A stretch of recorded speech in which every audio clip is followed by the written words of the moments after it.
anak ni Eber ay mga kaunawaan na nasa sangkatauhan na naging pag-uugali. At ang example niyan ay ang Israel nung umalis sa Egypto ay ang example sa mga anak ni Job. Verse 30. Mula sa Mesya hanggang sa Sifar, sa kabuluran sa silangan, ang lawak ng kanilang lupain.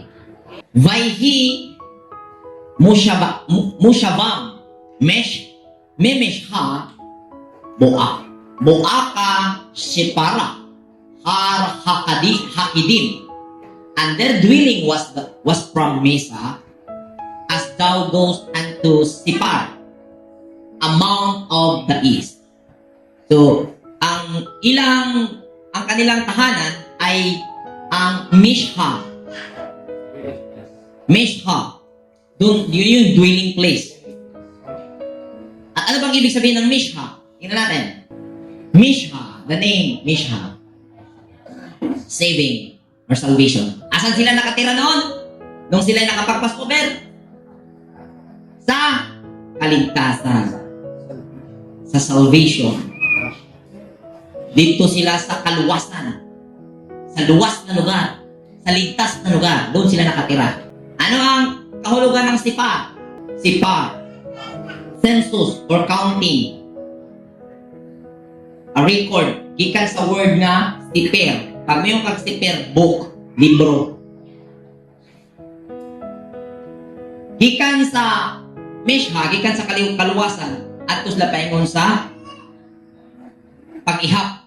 Bakit nangyari ang ganon? Kung saan sila ay ligtas na? Bakit nagkaganon yung sitwasyon? Nakita na yung pag-ibig ng Elohim na hindi kumukupas. Pero bakit ganun pa rin yung pinili?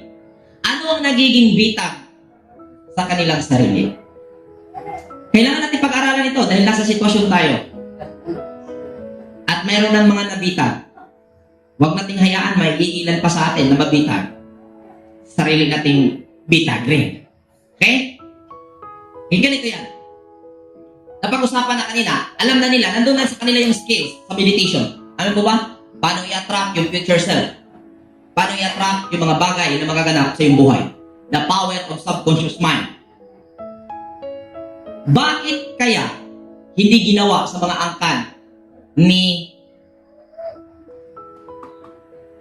Joktan ang mga bagay na dapat gawin? Ano kaya ang naging bitag? Humaling sila sa mga bagay sa mundo at yun ang naging focus nila sa meditation. Yung sinasabi at sikat ngayon sa mga Google, sa mga YouTube, the power of subconscious mind. Paano mo i-attract? At ang daming views. Tuturuan ka niya kung paano i-attract ang iyong buhay sa susunod na taon. Doon sila na-attract.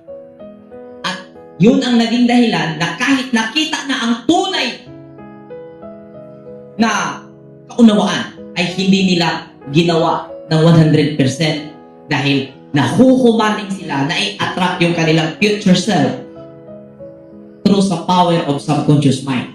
Ginamit ang meditation, ginamit ang prayer, meditation na, yung skills na yun, na napalabas mula sa shame na kaunawaan. At dahil gusto nila ang kanilang naging timon, naging bitag sa kanilang sarili at yun ang kinakahatantunan. Bakit? Umalis sila sa Mishha, pumunta sila sa pagbibilang sa mga darating sa kanilang buhay. Hindi sila nagkaroon ng satisfaction sa present na kanilang tahanan, salvation. Kaya tayo, mga kapatid, nandito tayo. Nandito na tayo. Ito na. Yung nakita natin